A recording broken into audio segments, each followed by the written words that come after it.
was bitten by the entrepreneurial bug because of just the immigrant upbringing that I had. We actually had, four exits of the same company.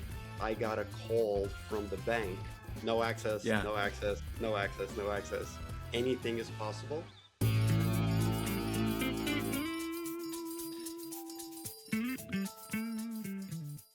Hi, everyone, and welcome to another episode of the Pick Now podcast. I'm your host, Jeff Munn.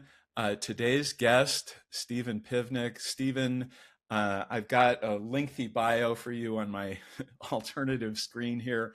Just a few things. You came to this country from Ukraine when you were age 3. You founded a company. You sold a company. You wrote a best-selling book.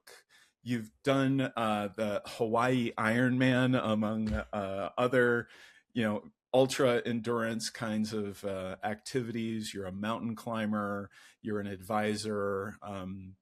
Looking forward to getting into all of that. You have a fascinating story. Welcome to the podcast. Perfect introduction. Thank you, Jeff. I appreciate the introduction and being here. So let's start with, what made you want to found a company?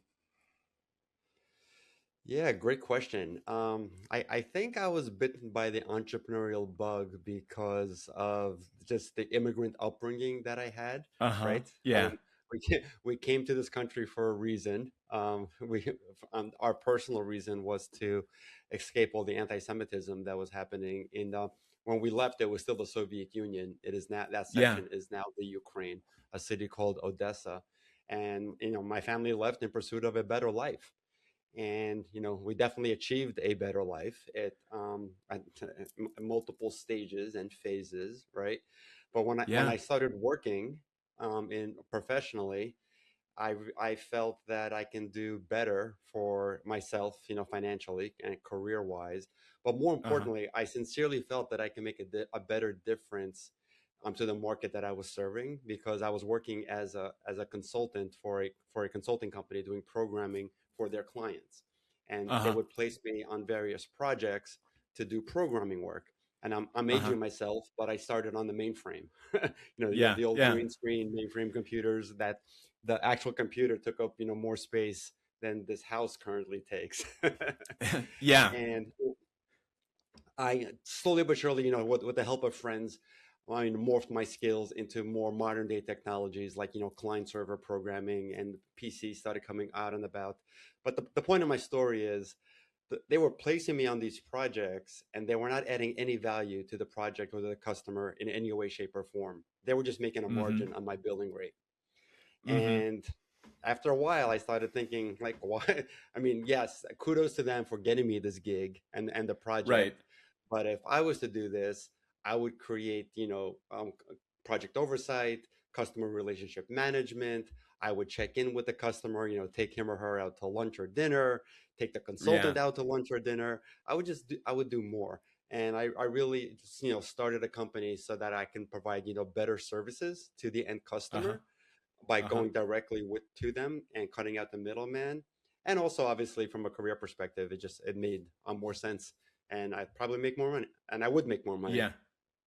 Well, and so you came from this immigrant experience, and that has its own set of, filters to look at the world through. Were either of your parents entrepreneurs? My father was. My father started an auto body business in Brooklyn, New York. Oh, wow. Yeah. So What did he was, what did he do in the Soviet Union? he was in the military, and then he got into, after he left the military, he was an air conditioning technician, AC technician. So a combination of AC and automobile mechanics was his forte. And, that's what he did when we came over to America. And after, working for somebody for a while, I forget how many years it took him. It took him probably 5 to 10 years before he branched out on his own and opened up his own auto body business. Yeah. It's amazing how many immigrants become entrepreneurs. Yes. Yeah. If I look through the list of all of the adults that I grew up with, I would say 95% are entrepreneurs and opened up shop for themselves Wow. in one way, shape, or form. Yeah, and when you compare, even tech. Go ahead. No, you go ahead. No, I was kidding. Like even the ones that ended up being limo drivers or taxi drivers, those are entrepreneurs, right? Because they're working for Sure. themselves. They're making their own hours. They have to deal, with expenses, with business expenses. So even the taxi drivers were incredibly entrepreneurial. Yeah, I was going to say, just compared with the general population, I mean, you talk about 95% versus what for the rest of the population. I mean, it's growing, but 5%, Right. 10% of people are, kind of on their own and willing to step outside that framework of I am an employee, someone else gets work for me. They charge me hefty rent for that privilege. And Exactly. I do what I'm told and I get a paycheck and that's okay. Hmm. And I wonder about my own son, who's 17 now. He definitely has an entrepreneurial bent to him, and Good. both his mom and me, we're here in the house with him, and we're both self-employed. And I just wonder how that has influenced his experience of and expectations from life. Interesting. He's probably Yeah. heard you complain about the the job once or twice. He's like, I don't want a boss. I want to be my own boss. Yeah, well, I mean, I was employed with a traditional employer for, until he was about 8. And then I went out on my own, became Okay. self-employed, my own boss, and so he sees me around the house. He sees me have flexibility. I'm here when, he gets out of school. And, I just talk about work as something you enjoy and you find ways to add value to people and all of the stuff that an entrepreneur does, right? And it's just Yep. a different mindset. So Love it. it's 1994 when you start the company, right? Correct. Roughly speak. Okay. Yeah. So 93, 94. take us through that process, because you had that company till what, 2020, and I it I sold grows it pretty in 2020. dramatically. Correct. Yeah. Yeah, yeah. So walk us through that and the day one where you're just like a guy doing consulting who thinks he can do it better directly for the client as opposed to through this middleman, to building a company, a solution, selling it to Quest, right? It was Correct. Quest Software. yeah, Quest Software. I mean, that's an amazing journey. Yeah, it was quite the ride. Let's see how I can condense 26 years into a Yeah, podcast. like But right. I'll tell you about the how it started, and then we can fast forward through various phases. Sure. Um, I was actually working on a project at J.P. Morgan. That Uh-huh. was the end customer that I was placed in, and Uh-huh. we were working on some technology. It was called Fox Pro. I mean, most listeners won't even know what that is, but it was popular at the time. It was a fourth Uh, generation programming language. And Uh-huh. long story short, I met up with a bunch of other consultants that were also on the floor doing other work. That we befriended one another, because the consultants hung out by themselves and then the employees hung out someplace else, because we were like Uh-huh. not that we were second class citizens, but we weren't JP Morgan proper employees. We were contractors. Okay. And I said to them, I've got an idea. There's there's all this new great technology that's coming out. Windows NT was coming out at the time. C++ was becoming incredibly popular as a programming language. I'm like, if Uh-huh. we pooled our resources, started a company, and for nothing else, just started a study group every single night after hours, 3 to 4 days a week. Let's rent a Uh-huh. little office, down the street. By the way, that street was Wall Street. So our very first address was a very, prominent location, 80 Wall Street. Yeah. We Yeah. literally rented a closet, pulled Uh-huh.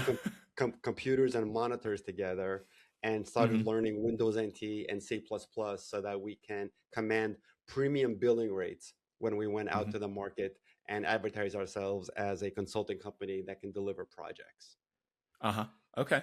Awesome. So that was the game plan. Um, Unfortunately, I personally didn't learn too much of this new technology that I wanted us to learn, because I was able to get a project for us utilizing Foxpro technology at American Express. They were a Uh-huh. huge, Foxpro shop, and they said, "Hey, I passed the interview, and I landed them as a first, direct client, and the company really mushroomed from there. I did good work. They liked me. There was additional work that needed to be done. I always kept it, my entrepreneurial ears were always Yeah, listening. yeah. And as they Well, needed and more at a company, I mean, you've got a first client. American Express is your first client. I mean, obviously, if you're doing good things there, you're either going to get more to do in American Express, or you're going to be able to tell about other people about the great things you're doing for American Express. So it's a great starting point for a business. 100%, you're spot on, and both actually happened. So we Hmm. told anybody that will listen about the great work we're doing at Amex, but we also expanded. We expanded to 25 employees on one floor at American Express. Wow. Yeah, there was that much demand for technology assistance from them, and it How did wasn't you just find around that the many city. people that fast? Well, it wasn't that fast. I mean, I'm probably covering the first 2 years of the But company's life. still, like not many companies grow from 0 or 1 to 25 employees in 2 years. Right. Yeah, it was fast. I mean, Yeah. we did a great job. We also did an incredible job of networking in the Uh-huh. technology community inside of New York City, and there was places that, again, our technology that we hung our hat on at the time was Fox Pro, and then something else Uh-huh. called Lotus Notes. There was Yeah. communities of these developers, like we knew where they were, whether it would be like I'm not sure if online forums were a thing yet, or they were just starting to be a Just thing. starting, yeah, Something probably. called, Yeah. yeah, CompuServe, came around, and Uh-huh. online communities started developing, and yeah, we became a, I guess, a fast growing employer in the city. Well, and you and I had this conversation earlier when we were talking how the employer that I actually worked with the longest, a consulting and outsourcing firm called Hewitt Associates. I worked there 15 years and left right um, before Aon bought them, but they were one of Lotus Notes' biggest clients. So I'm sure there must have been some overlap there. So, I remember you saying to me, yeah, there was this thing called Lotus Notes. I was like, oh my God, like I knew Lotus Notes so well. And the fact that you built this niche, because I mean, you kind of had to be a big company to really fully take advantage of Lotus Notes. 100%. Yeah, Lotus Notes was Yeah. definitely at its time, and to this day, it's not for small companies. It's definitely not for Yeah. startups. It's for large enterprises, and they made a Yeah. name for themselves because of their scalability and their security capabilities. Because Um, that's what large companies required. so I'm sure there were some bumps along the way. Like, were there any moments where you're building this business and like the different crises, like, so you've got the dot-com crash, you've got the financial like, are any of these things impacting you along the way, or other things where it's like, oh, we just lost 50% of our business, or oh, we just lost a major customer, and how did you deal with those? Yeah, fortunately, we beefed up our company and got into a very, very interesting space before some of these events that you just mentioned occurred. Like Yeah. we migrated, we pivoted from being Foxtrot experts to Lotus Notes experts. Lotus Notes, Mm-hmm. as you know, is was the one of the world's first true enterprise grade email systems. And Yeah. then we built conversion utilities to help companies get onto Lotus Notes. So regardless, at the time, there must have been a dozen or so, departmental type email solutions, Uh-huh. group-wise, Microsoft Mail, Eudora, Netscape, the list goes on. And when Yeah. Microsoft, I'm sorry, Lotus was started to making a name for itself in the enterprise space, companies needed to convert that data from their Mm-hmm. current system over to Lotus Notes. So we Mm-hmm. we slowly morphed into from a custom application development shop to a software company providing these migration utilities to Mm-hmm. companies. Mm-hmm. We later did like large licensing deals with IBM, later with Microsoft. And because of our expertise in email to this day is the single most mission critical application, customers have, right? Because Yeah. if one email goes down, all of a sudden communication and collaboration amongst all of the employees goes down, right? Yeah. So because of the need for email and the continuous requirement for our products and services, because companies were switching from IBM to Microsoft, Microsoft to IBM, then IBM to Google, and there was mergers and acquisitions were alive and well, divestitures were alive and well. I'm not going to say that our business was recession proof, but the numbers don't lie. We grew every Uh-huh. single year for 26 years. Yeah. Wow. Is that that's phenomenal. What happened at Y2K? Was that like a boom for you?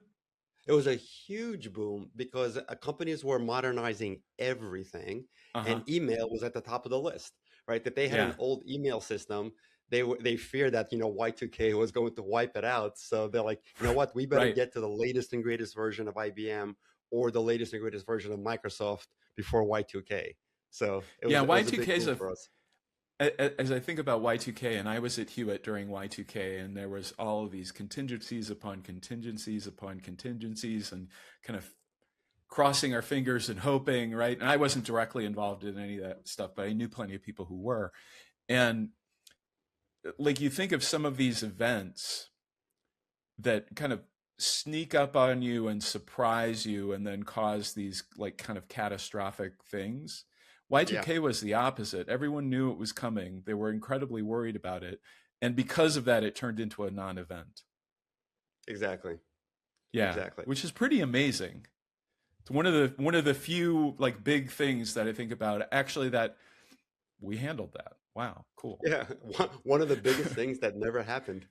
Exactly, exactly. And you talk to anyone who was kind of coming of age or of age during that time period, it's like, oh my God, that was like, 5 years of like panicking around, thankfully nothing. But so I I remember so many people getting jobs. Like COBOL was a relatively easy program to learn, and uh-huh. actually speaking about immigrants, there was a lot of immigrants getting jobs that where they were actually called programmers, but Yeah, they were taught how to look at code and see if there's any date logic in a line of code. That was right. their entire job, just to Right. sift And through. moving from 2 digits to 4 digits for the day for the Yeah, year, right? they literally spent their months, sifting through code, looking for any sort of date logic that may break, and they were considered programmers. It was Yeah. interesting for sure. Yeah. So at what point did you start thinking, hey, this might be something that I could sell? Like the company, not the product. Right. So I'm fortunate in that I like to share the story that we actually had, four exits of the same company because Okay. in the we weren't actually, thinking of selling. We were, Uh-huh. having a, grand old time, growing the business. IBM approached us and said, we can no longer buy your migration products for our email platform. We need to create our own and give it away for free to customers instead of buying Hmm. yours and giving it to customers. So they What said, you know year what, is this, Stephen? this is 98, Okay, 97, four 98. years in. About 4 years in. Again, we made a name for ourselves. We have, the Yeah. prominent email migration solution. We're helping Uh-huh. IBM grow market share, and they're like on a tear growing market share. And they said, we need to offer this for free to customers, or we can just license yours. Uh-huh. And we said, well, if you license ours, you're basically taking away our number one revenue stream. But you know what? We don't want to. We were a little bit concerned about competing with a free product. If IBM were to create the identical capability of ours and give it away for free, that would hurt our revenue stream as well. So we struck a Right. deal with them. It was a multi seven-figure deal. Uh-huh. And after celebrating that for about 24 hours, we said, well, for all intents and purposes, our number one revenue stream was just wiped out. Yes, we got a fat check Wow. for it. Yeah. And you know what? Right there and then on that day, we could have dropped the mic. It would have been a great story. Uh-huh. Immigrant kid, college dropout, licenses software to IBM, call it a day. Yeah. Yeah. But we decided to pivot and build a consulting services practice around our own software. Because we said, Okay. even though IBM has licensed this and they're going to be giving away for free to customers, these are big customers. These are enterprise accounts, and these Right. projects are very complex. As simple as Right. it sounds, there's just a lot of moving parts when you're moving And an email everyone, system. yeah, everyone has their own unique setup, and yeah, 100%, it's especially not with it's the not plug and play here, right? Yeah. no, especially with the large accounts that have 50, 70, over 100,000 employees. These are Yeah. complex projects. So we built up a consulting services arm around our free software, which was being given out by IBM. Uh-huh. Fast forward 2 years to Can I ask 1999. you just one question Sure, around that, sure, Stephen? of course. How tempting was it at the time? So, how old are you in 1998? In 1998, I was 29. Okay. Yeah, so you and I are roughly the same age. So how tempting was it for you to just say, yeah, we got a few $1 million, let's pack it up, and You know what? versus didn't even occur to you? It did not even occur to me. Did not even Yeah. occur to me because there was still some revenue left in the company. We still Uh-huh. had a reputation and a brand that we had Uh-huh. built. And I'm like, we can do something more here. There's absolutely no reason to close up shop. Yeah. Yeah. And And I that mean, that don't to get me me wrong. is, well, It that's was a part of it that was a great deal, but entrepreneurial drive, it right? wasn't like Yeah. life changing. Right. Great opportunity, great deal, but it wasn't like life changing amount of money. Uh-huh. So Uh-huh. we just Kept put it going. into a different gear and continued. Yeah. Yeah. Okay, so what's the next phase? So the next phase You is we grew the company, and we grew the services practice. And yeah. then at the end of 1999, another company approached us, and we had developed some other software as well, which wasn't really selling that well, but there was some revenue coming in from that Uh-huh. software. It's not even worth mentioning. It was an e-commerce product. And another company said, "Hey, we want to acquire your professional services division because we're growing this is SaaS. Before it was called SaaS, was called ASP, Uh-huh. application service Uh, providers. Now it's called uh-huh. software as a service. Yeah. ASPs were basically taking somebody else's software, running it out of their data centers, and providing a subscription to the end customer. Okay. And they said, "Hey, we want to acquire your professional services division." Like, okay, great. So that was another exit of the Uh-huh. company, which for all intent and purposes, should we could have, we could have hung our hat then. Second exit, another, How much of the significant company is deal. that? Yeah, how much of the company is that division? It was like 75% of the company at the time. There Okay. was Yeah. there was some revenue from other products at the time, but Yeah. it was the majority of the company. Okay. So you're So growing that pieces, like significant pieces of the company and selling them off, and you still have this core that keeps going and like building new things. Yeah, still got the name, still have the Yeah. reputation. And this opportunity was interesting to me personally because I was part of the deal. Uh-huh. They insisted that I come over and work because there was, I think at the time, 50 or 60 people in our services group, went Uh-huh. with the deal. And Yeah. because it was all human capital, they said, "Hey, you know what? Their leader needs to come too." Uh-huh. Plus, Yeah. I had other Yeah. partners and other management team, that turned into a disaster, which I can get into. My period of working for this acquiring company, they were called Aspect ASPX, Uh-huh. Net ASPX. It Uh-huh. was my MBA in a box because this was Uh-huh. a seasoned leadership team. They had just raised $75 million, which was it's a lot of money now. It was a ton of money in 1999 from a private Yeah. equity firm, very well known private Oh. equity firm at the time. I forget their name. And I'm like, Mm-hmm. and I got to work, with them and experience Yeah. what it was like, running a company under or with an experienced management team versus not that we were a fly by night organization by any means, but we were entrepreneurs. we, Right. we were, Right. You're entrepreneurs who making are like figuring it out as you go. It wasn't like I've been trained in this and I know how to run a 100%. large organization. Yeah. Yeah, the KPIs, the reports, the accountability, the management structure, the board meetings. I mean, Yeah. all the measurements, all of that stuff was just, I was just soaking it all in. Uh-huh. Unfortunately, I was soaking it all in so much that I did a horrible job of playing owner and holding Uh-huh. the management team that was in place at the company accountable for keeping the company afloat and running it properly. Ah. Okay. And they did a horrible job of that. So that was like one of several oops moments in the company, and near disaster. It almost put the company out of business, put it this way. Uh-huh. After multiple CEOs and various executive seats that were replaced, I got a call from the bank. This is like Uh-huh. 2 years post acquisition now, saying, "Hey, Stephen, you're still personally guaranteed on the credit line that the company has, and we haven't received Oh, an interest payment in the last 3 months. What gives?" Long wow. story short, because I did such a poor job of being a founder and a manager and an owner, and I just trusted the person that was running the place, I was being fed falsified financial statements and reports, and Really? all of the losses of the company, kept mounting, and it Uh-huh. was all being hidden from me because they felt that they can turn the corner, and because they knew it, they knew what I would do if all of that was surfaced to me. They really felt they were foolishly optimistic that they can turn the corner and get everything back on track, In the and they didn't. meantime, you're personally on the hook for all of it. I'm personally on the hook for all of this, Yeah. and the company that I was with, they were. This was shortly after the dot-com collapse, right? So Uh-huh. we're having Sure. our own challenges, even though I'm Everyone's enjoying myself struggling. with Yeah. my new MBA, but they're having a lot of Yeah. challenges.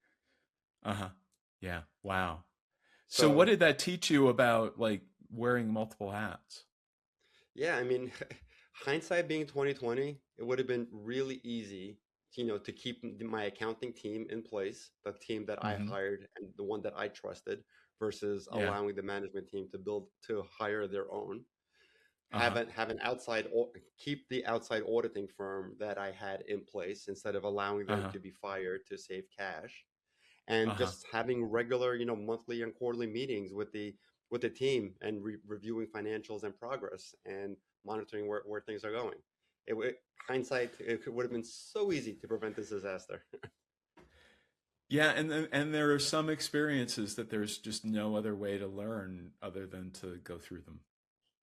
Yeah, 100%. And when I got that wonderful phone call from the bank, I had no choice but to. I easily got out of my contract with where I was working, Uh-huh. because they were happy to save my, because they were contractually obligated to pay me my hefty salary as Well, part and of they the were going deal. through the dot-com crash and probably looking to cut their own expenses, right? Yeah, we were going. I mean, I was Yeah. at the time, I had just completed my third round of layoffs with the staff that not only that I Oh, brought on board, wow. but that I inherited, because I Mm-hmm. also got responsibility for the next 5 acquisitions that we did. Yeah. So I was going through multiple rounds of layoffs there. So I easily got out of my employment agreement with them, came back Uh-huh. to my own company, met with the bank, and I said, "Hey, I got this under control. You have to give me some time." And they showed me Yeah. a lot of grace, because I showed them a lot of respect. I showed up every single month, suit and tie, showing them financials, showing them progress. My first day back, there was like, I think the stat, we probably had 2 dozen, maybe we had like around 28 employees. I Uh-huh. had everybody interview, because I've been gone for 2 years at this point. There are a lot of new Wow. faces. I had Yeah. everybody interview for their job, tell me what Uh-huh. they did, why it was important, and I had to let 20 of them go, just to keep the doors open. 20 out of Of, 28 you had to let of go. 28, just to keep the doors Wow. open. That's how bad it was. Wow. Had to put my personal money, back into the company to keep it afloat for a little while. Um, Met with the bank regularly so that they wouldn't foreclose on their line of credit and my house. And what yeah, so I mean, folding it up wasn't an option for you at that point, right? No, I Because you mean, would have lost it your was just, house. I came really, really close and did a whole bunch of analysis on, do we chapter 11 this thing, or do I just Yeah. renegotiate all of our debt? I mean, the bank debt was not renegotiable at all, Uh-huh. but Uh-huh. every single other piece of debt was. So I met with Uh-huh. every single lender, um, that we owed money to, and I said, hey, we're either going to, file for bankruptcy, or show me some grace here. Let's renegotiate what I owe you. And we Right. You made can get good on. something rather than nothing.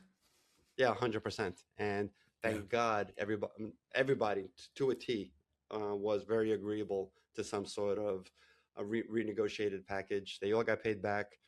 the employees that were asked to miss a payroll here and there, which I did not know occurred either.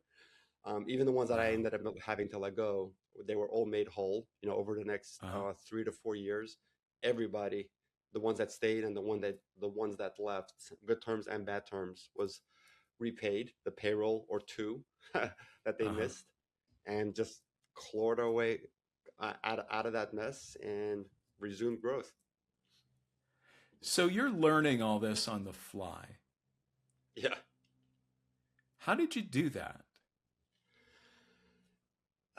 At the end of the day, we did like really good work. So like when I at least like when I was running the place, just really focused on customer satisfaction, and Uh-huh. continuing to build a name for ourselves, and just realize, fortunately, didn't repeat too many mistakes more than once. Some were repeated Uh, twice, but you just learn from them. And if the stove is hot, you don't touch it again, and continues yeah. to do good work for customers, and they'll keep coming back. So Wow. Okay, so let's go forward because we're only, what year is it now? Like 2000 roughly? Like we got 20 more years to cover.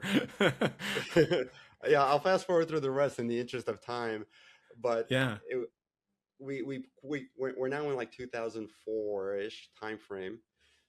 Because of our reputation with IBM and Lotus Notes, and we were able to easily pivot the technologies to Microsoft, because now Microsoft has caught up in the enterprise email game. Yeah. They Right. finally were able to scale their software, make it enterprise ready, make it virus proof, make it highly secure, much more secure than it was before, and they started Mm-hmm. stealing market share from IBM.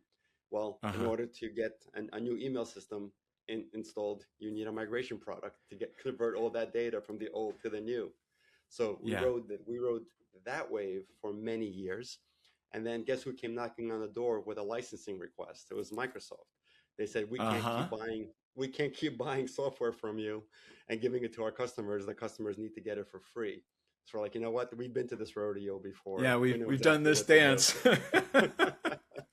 So this Yeah. licensing deal dwarfed all of the other deals, because now we're dealing with Microsoft, and this is like now this is 2010, 2012, time frame. We're talking, big numbers, big market share, which means a lot to their stock price. So this was Yeah. like super substantial. And this time we made a really interesting strategic decision.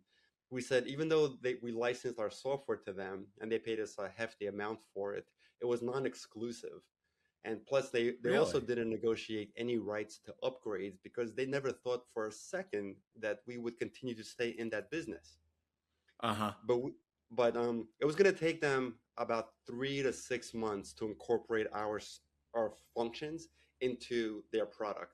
And by the way, their Mm-hmm. product is now Office 365. Now emails in the cloud. Yeah. Yeah. So they were going to offer our software as a free feature inside of Office 365 for customers to use.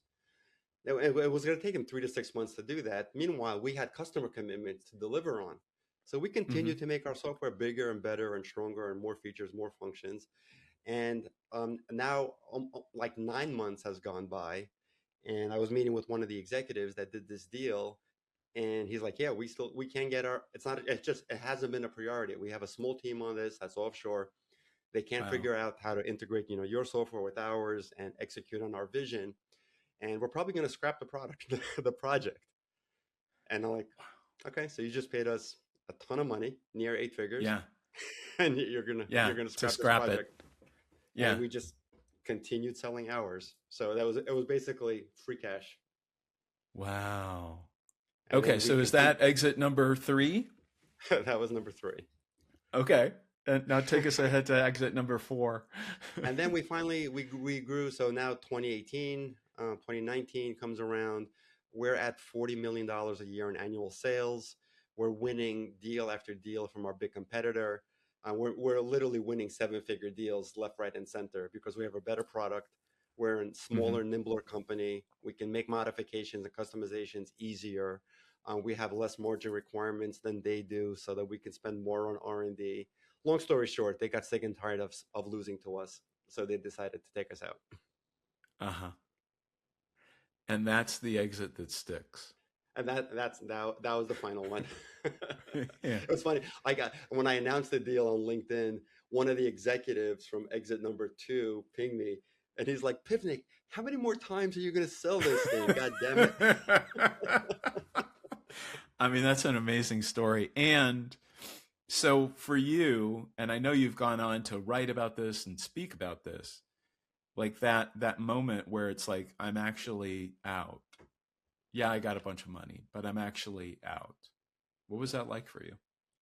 Yeah, that was surreal. I remember like it was yesterday. It's First of all, it was a 24-hour close.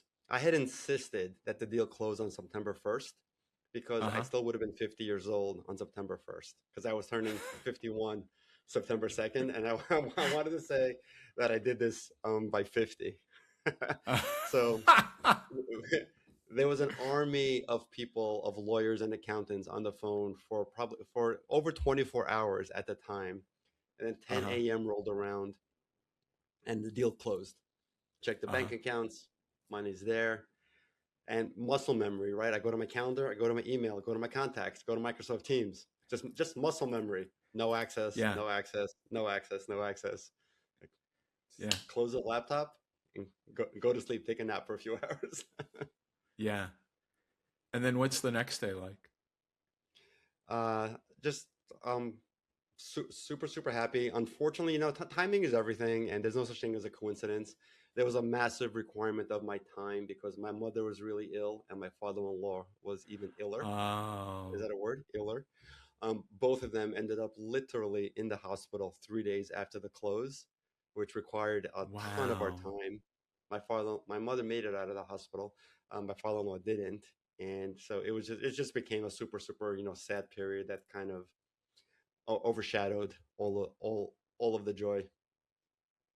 Yeah.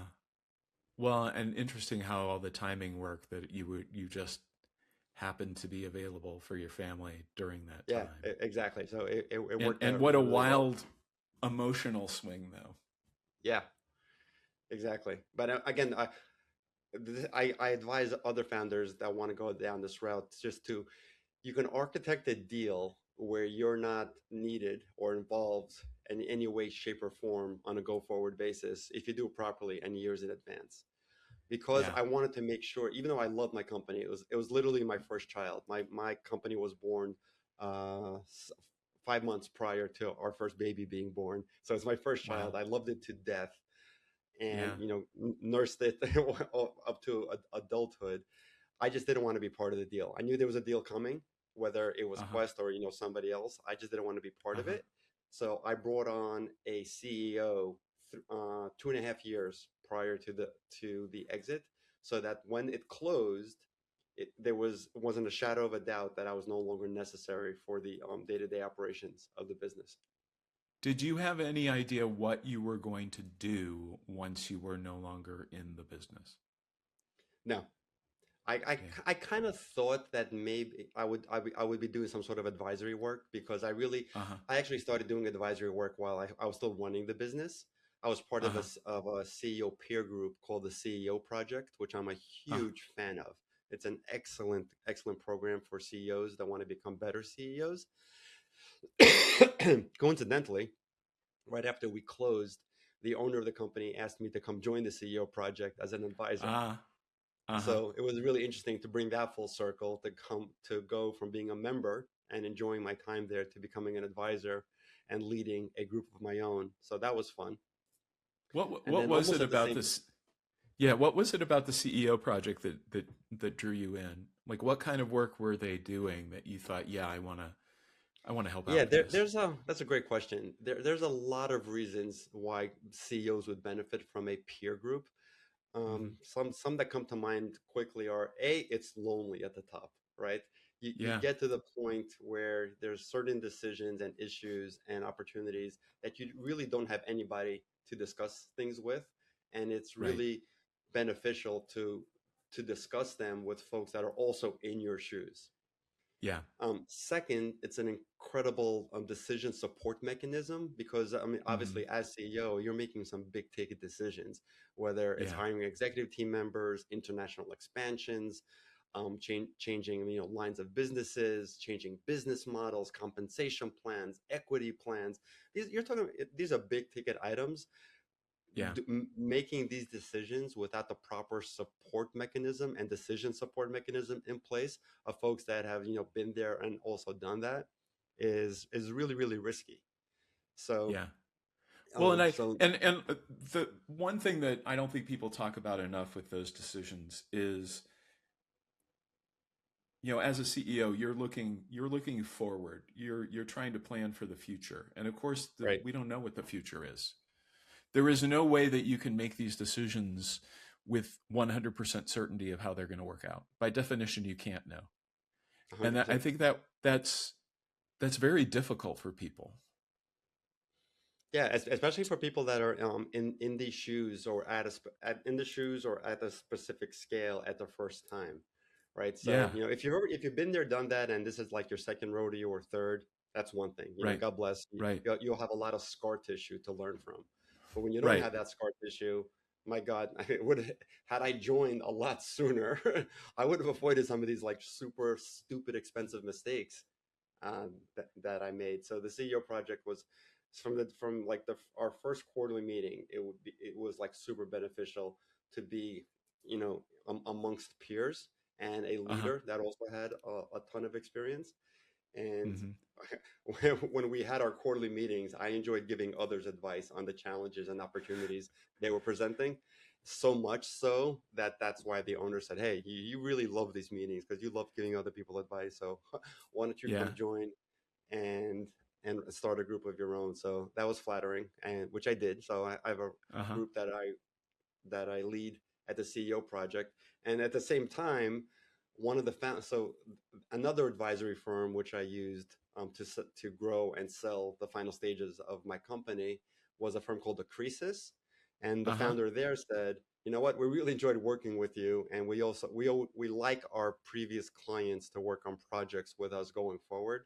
So why don't you Mm. come join a Creasis and help pay it forward and work on our Uh-huh. next opportunity together?" And I said, Uh-huh. sure. So those two advisory opportunities materialized, and here I am. And I know you've done some ultra endurance athletic kind of things. I know you've Yep. written a book. Like where do those, like, have you always been an endurance athlete? Is that just an extension of kind of who you were to begin with? Or was that a new thing? Like like the thing that I'm getting at here is I think there is this um drive in entrepreneurs that when they exit, a lot of times it's not like, oh, I can relax and kick back and drink pina coladas on the beach. It's like, no, now I have all of this energy and I don't know what to do with it. And you obviously have found some ways to channel that. Yeah. I mean, unfortunately, I had all of that energy before the exit. My Uh-huh. wife hates it when I say this but I consider myself a couch potato. I definitely I had no athletic background, whatsoever. My only sport that I participated in was skiing, which I did a Uh-huh. lot of, but like Uh-huh. maybe like 3 to 4 times a year maximum. But didn't know Yeah. how to swim more than 2 laps. Couldn't run a full mile. Wow. Yeah, yeah, I could ride a bike, but could I ride a bike for 112 miles? Absolutely not. Yeah. So Yeah. my midlife crisis, literally as I was approaching my 40th birthday, was the realization that I got some really bad genes. I love my Ah. grandparents, love my parents, and like I like to say on stage, is they had it all: cancer, Uh-huh. diabetes, high blood pressure, strokes, you name it, Yeah. they had it. And Yeah. I just made a commitment to myself that I'd turn into the best shape possible. So if and when those ugly things rear their ugly head, I'd be Yeah. in a great position to fight them. And Okay, so you start I chose you endurance sports. you start that at 40 though, and you don't exit the business until 50. What is Correct. what's the wake up call at 40? Like did you have a scared, or was it just like looking at your grandparents thinking, "Oh, I'm No, 40 it was, now. I'm kind of an adult. Maybe yeah, I I ought mean, to think about this." yeah, it was their health or lack thereof, their conditions were like weighing heavily on me. And Uh-huh. I love this story. Somebody at work had I was at a dinner party that one of my executives threw, and Uh-huh. one of our employees had just completed a sprint distance triathlon. So at dinner, Ah. I Uh-huh. hear that she completed a triathlon. Uh-huh. And I'm like, really? I thought a triathlon was like this elite Olympic event. How does a mere Yeah. mortal, one of our employees, complete a triathlon? So Yeah. I called her into my office on Monday. Probably scared the living daylights out of her. Like, why is the CEO calling me into Yeah. his I want to office? talk to you. And I said, I heard through the grapevine that you did a triathlon last weekend. How? Uh-huh. Talk to me. Explain Uh-huh. this to me. She's like, well, there's this website called beginnertriathlete.com. There's also active.com, which is much Uh-huh. more popular. Uh-huh. Every single race around the country, around the world is advertised there. You literally find a race that you want to attend and you click on register. And it's that, I mean, obviously you can't get into Kona or the world championship like that, Right. but Right. every other race of every distance out there, you literally just sign up and Uh-huh. participate at your own risk. So I Did you did. sign up for something first and then train for it? Yes. So this happened like 4 months. This dinner party was like in the spring, 4 months before I was turning 40. Uh-huh. So I signed up for a sprint distance triathlon, which is also known as like an entry level triathlon, Yeah. 800, Yeah. 800-meter swim, 12-mile Uh-huh. bike, 5K Uh-huh. run. Uh-huh. Pretty simple. You can get it done in under 3 hours, Uh-huh. hour and a half usually, probably less. Yeah. But again, I was not a swimmer, I was not a biker, and I was not a runner. Yeah, so But I had going from 0 to swimming a half a mile is a pretty big deal for most people. Yeah, it was a lot. And I got into the pool and I scared the living daylights out of myself because I swam to the end and back. And then I was exhausted for the rest of the day. I had no Yeah. form, no style, didn't know how to breathe. Basically, doggy paddled there and back. But I figured it out. I, ran 1 mile, then ran 2 miles, then ran 3 miles. So I figured out the 5K. I'm like, that's going to be the easy part because I can walk it. If I can't run, the Right. run is always the end. I can just walk that part. Yeah. And then the biking wasn't that hard either because I just figured I can. I went from riding around the block to being able to ride 12 miles without collapsing. And then you Uh-huh. just have to put it all together, right? The scary swim, because the swim is still scary, even though I've been doing this for years. And it's first. Yeah, it's first. You jump in the water, you're surrounded by you're in dark water most of the time. You're in the lake or the ocean. The ocean makes it even scarier because of the currents and the waves. Surrounded by people everywhere with Yeah. flailing arms and legs, and you're being kicked and punched. Not because anybody's aggressive or wants to. It's just inevitable Right. because you're in there with so many people. And So you do this the first time and you survive and you think, I want more of that. 100%. It's like I emailed that same employee. Her name was Rita, Yeah. and I said, "Thank Uh-huh. you very much for motivating me to do a triathlon. I really Uh-huh. enjoyed it, and I finished my first one." And she responds with, "Congratulations! We knew you can do it. I'm sure we'll see you in Kona one day." I had no idea what that Wow. meant, so I'm like, "What does Yeah. she mean? Where is she? What does Kona mean?" So I Google Kona and triathlon, and up come the if I anybody listening or watching, if you haven't seen them, Google Kona Triathlon and just to Yeah. watch these motivational videos and tell me if it's most people aren't like me. They're not gonna say, "Oh my God, I want to do that." I said, "Oh my God, I don't know how, Yeah, I don't know you can when." have two reactions. It's like, oh my God, I want to do that, or oh my God, these people are crazy. Yeah, because at the time, I mean, right now there's so many more different videos, but at the time, the videos that came up were the struggles at the finish line. These are people Yeah. that are literally at wit's end. Half of them are literally crawling. This is how Yeah. intense these competitions were in the early days of Ironman. That people would leave everything on the race course, and the last Well, then 100 yards you they have would to crawl. finish. You have to finish in a particular period of time too, right? Or you fail. Like, don't you have like 17 hours. 17 hours? Yeah. Yeah. Yeah. Yeah, So yeah. yeah, to The do swim that cutoff. and to do that and then potentially not make the time at the end and have it all like not, not count or not. I mean, I would Yeah, so imagine. Yeah. there's three cutoffs during the race. You have to be out of the water in 2 hours and 20 minutes. Uh-huh. You have to be done with the bike 10 and a half hours after you started the water, after you started the Uh-huh. swim. and then Uh-huh. you have to be done with the entire thing in 17 hours. Wow. So how long did it take you to go from your first sprint triathlon to, I'm assuming you, I mean, I can see from your bio, you did Kona.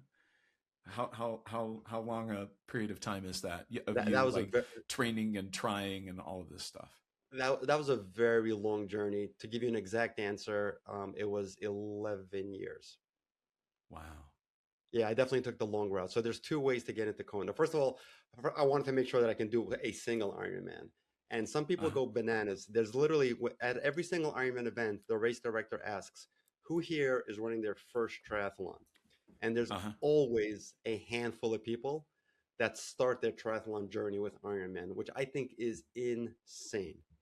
Yeah. I didn't do that. I That's did a sprint distance triathlon, then I did an Olympic distance, which is double a uh-huh. sprint.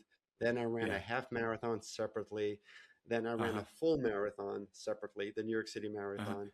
And then I did a half Ironman. And then I felt Uh-huh. that I was ready for a full Ironman. Uh-huh. And then I did my first Ironman in Lake Placid in 2000 in July of 2011, Uh-huh. and I had an incredible experience. I finished in 13 hours and 31 minutes, Wow. like way before the cutoff. I mean, far from a Yeah. great performance. I mean, probably middle of the pack, age group wise, but far from the cutoff. And Yeah. I said, okay, this is what an Ironman is. And there was no way I was going to qualify for Kona because Kona is the best of the best. Every single Hmm. Ironman race has a handful of uh, championship spots. So the best of Uh-huh. the best in every single age group get to go to Kona if they want to. Hmm. There was no way that at the age of 41 now at the time, I was going to get fast enough to be at the top of my age group. But Yeah. fortunately, the race, the championship is so popular that they have what I call a frequent flyer program. If you do Okay. 12 full distance Ironman races, you get to enter a lottery, and if you're selected, you can go to Kona. And that's how you So got in? I basically made it a mission to complete 12 full distance races, and then enter the lottery, punch my ticket, and raced in Kona in 22. How many people are in that lottery versus how many slots? There's really not that people because again the requirements are pretty huge. You have to Yeah, I have got to think finished there's not that 12. many people who have done 12 Ironman Right, exactly. So triathlons. there's a pretty good chance that if you get to 12 and enter the lottery that you'll get in, and if you don't get in, it's something like as long as you keep racing, it's like now you have Yeah. two entries for the following Yeah. um, Yeah. lottery, and then three. So you must love doing this training. The journey is as fun as the destination. Don't get me. I mean, I love the race, but Yeah. just the training, the discipline, the the exposure to nature that I get to Yeah. experience almost Yeah. 7 days a week, the Yeah. camaraderie with other folks that are doing similar things. It's so much fun and so rewarding. I think one of the things that's really underrated, and whether it's entrepreneurship or doing an Ironman or really, any skill that requires some level of mastery, is you don't get there by just having the goal and grinding your way to it. You get there because on some fundamental level, you have to enjoy the process, or else you wouldn't 100%. do it. No, Yeah. there's no way you'd wake up at 5 o'clock in the morning when it's cold and raining outside if you're not going to enjoy the And run think, you're oh, about to go great, I on. get to run 20 miles today. Um, yeah. So what do you think that is in you that allows you to, not to put it too lightly, enjoy suffering? Yeah, I mean, I just find like I talk about this all the time. Like entrepreneurship is an endurance sport, and the Yeah. two have so many similarities, and they really feed on each other. And I think my success as an entrepreneur got me to do well in the endurance world, and then which made me Uh-huh. in turn become a better entrepreneur. Uh-huh. Planning, preparation, execution, pivots, setbacks, stamina, decisions. I mean, the list Right. goes on and on and on. And I love how they feed on one Consistency, another. commitment, right? Like I don't feel like doing this today, but the plan says I'm doing this today, so I do it. Exactly. Like, I Yeah. don't want to do payroll. Payroll is boring and really, really expensive, but I have to do payroll today. So when you Yeah. wake up and you have a long ride ahead of you, you're like, I'm gonna go do this long ride because that's part of my training plan. And if I want to get to the next race, I have to go do my training ride. So one of the things that's important, at least in athletics, and I think it's important as entrepreneurs too, is rest and recovery. Oh my God, yes, very How do you super, do super that when important. you're used to motion? How difficult is it to actually say, okay, rest day? I actually have a chapter in my book called Overtraining Syndrome because Uh huh. it's so easy to do because especially when you're in the midst of like a 8 or sometimes 11-month training program for a big race and you get Yeah. those rest and recovery periods, especially the long one at the end. Oh my God, the last week and a half of tapering, that is Yeah. hellacious because you're Yeah. used to like 15 to sometimes 25-hour weeks. And then you've got Uh to huh. taper down to only half an hour to an hour a day max. Yeah. But it's just as important to overall success as the actual hard efforts are.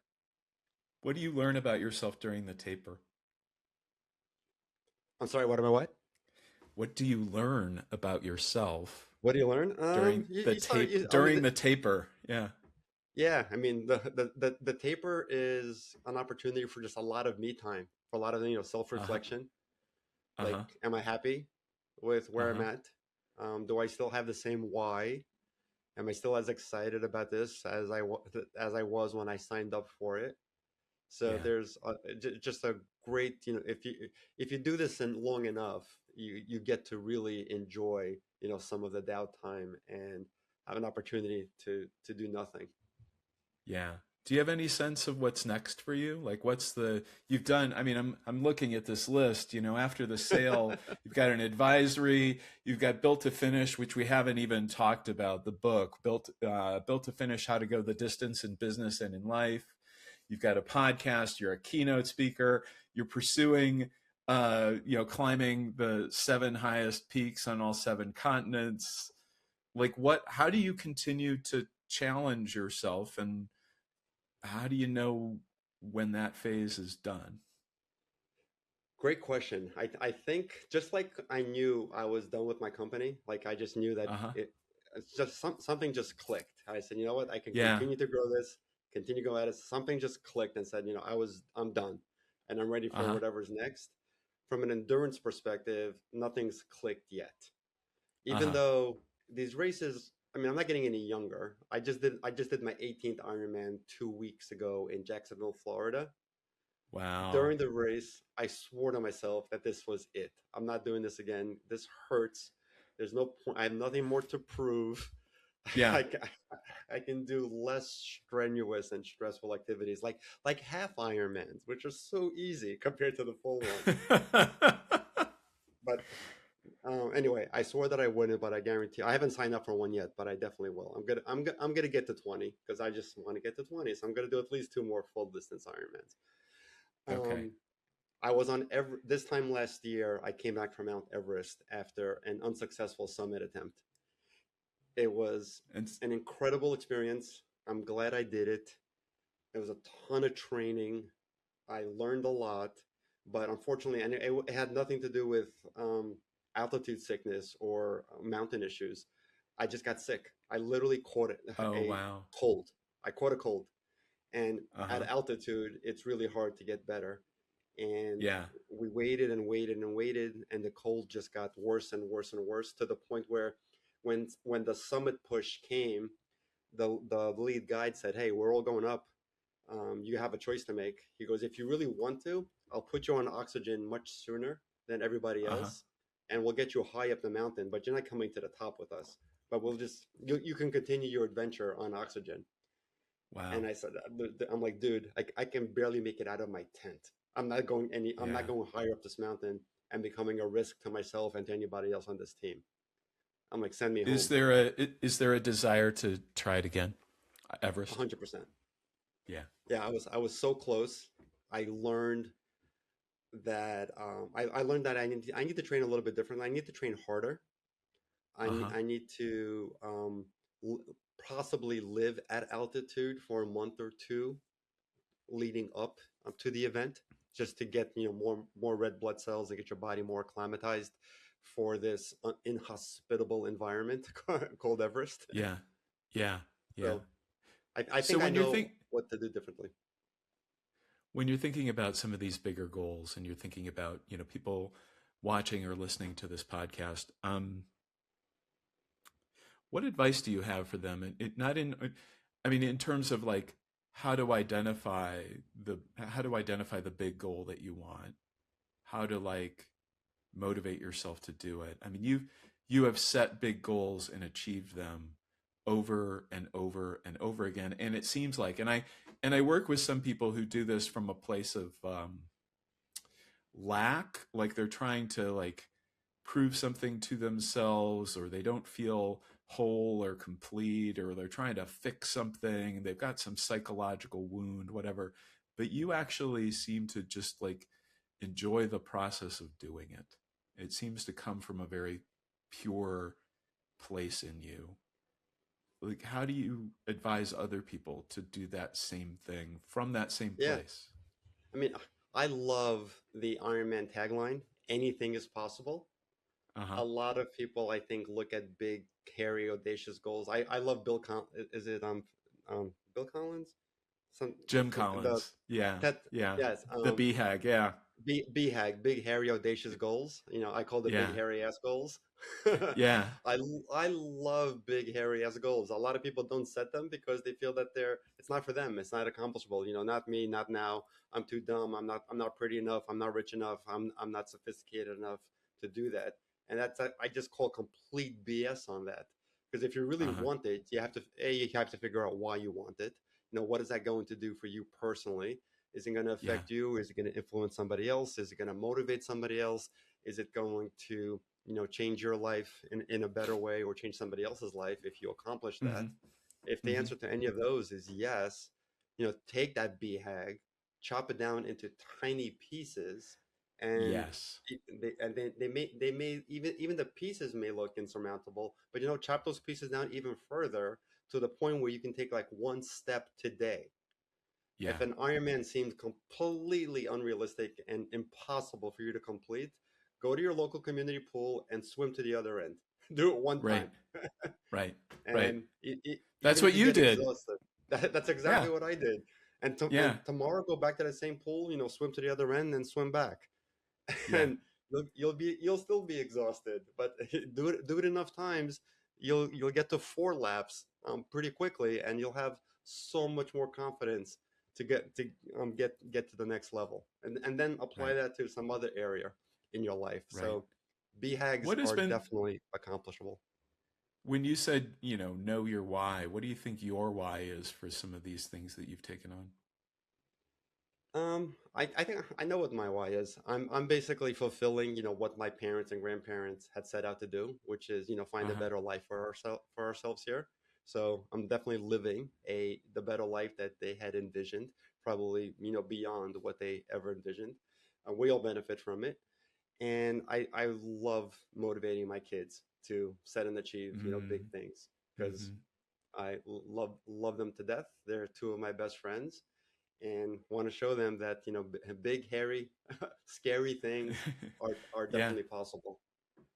What I love in that, Stephen, is it really brings us full circle. I think the very first thing I said about you was that you came to this country when you were 3, and Yeah, you talked about the immigrant journey, and here you are, all these decades later, and it's still about, yeah, I'm like showing up as the embodiment of what's the better life that my parents and grandparents were looking for.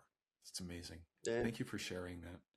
yeah. My pleasure. So Thank you for asking that. yeah, if people want to get in touch with you or keep track of what's going on for you, what's the best way for them to do that, Stephen? Yeah, my social handles are the same across the board on LinkedIn, Instagram, and TikTok. Occasional TikToks, even though I do Uh-huh. I do enjoy silliness on TikTok. It's at Stephen Pivnik, LinkedIn Okay. at Stephen Pivnik, Instagram, and my website is stephenpivnik.com. which I have a blog which I update with my crazy adventures and my service offerings. Thank you. Thank you for sharing sharing yourself, sharing your journey. For those of you watching or listening to this, thanks for coming along for the ride. If you want to listen to more conversations, make sure and follow the podcast or my socials on LinkedIn. By the time you see this, I'll probably be on Substack, although I'm not yet. I'd love to have the deep conversations around leadership and the personal development journey. Always happy to have one of these conversations with someone like you, Stephen. Thank you, everybody, and we will see you next time. Thanks, Jeff.